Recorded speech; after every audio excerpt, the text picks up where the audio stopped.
जून 2026 मध्ये तुमचं नशीब चमकणार की आव्हानांचा सामना करावा लागणार? जाणून घ्या तुमच्या राशीचे भविष्य फक्त एकाच मिनिटात. येत्या 1 जून 2026 पासून या 4 राशींना लागणार आहे नशिबाची बंपर लॉटरी.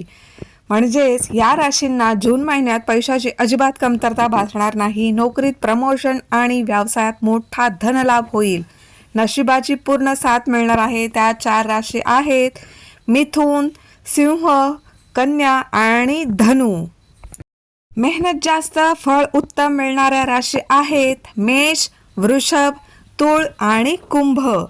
कामाच्या ठिकाणी धावपळ वाढणार आहे आणि नवीन जबाबदाऱ्या मिळतील, पण काळजी करू नका, तुमच्या कष्टाचं योग्य फळ आणि मान सन्मान या महिन्यात नक्कीच तुम्हाला मिळणार आहे. कर्क, वृश्चिक, मकर आणि मीन यांना सावधानता आणि संयम ठेवावा लागणार आहे. मात्र जून महिन्यात या राशींनी जून महिन्यात आरोग्याची विशेष काळजी घ्यायची आहे. पैशांचा व्यवहार करताना आणि कोणाशीही बोलताना वाद टाळलेले बरे, नाहीतर नुकसान होऊ शकतं. तर हे होतं जून महिन्याचं राशी भविष्य. व्हिडिओ आवडल्यास लाईक करा. रोहन्स ॲस्ट्रो यांना फॉलो करायला विसरू नका. धन्यवाद.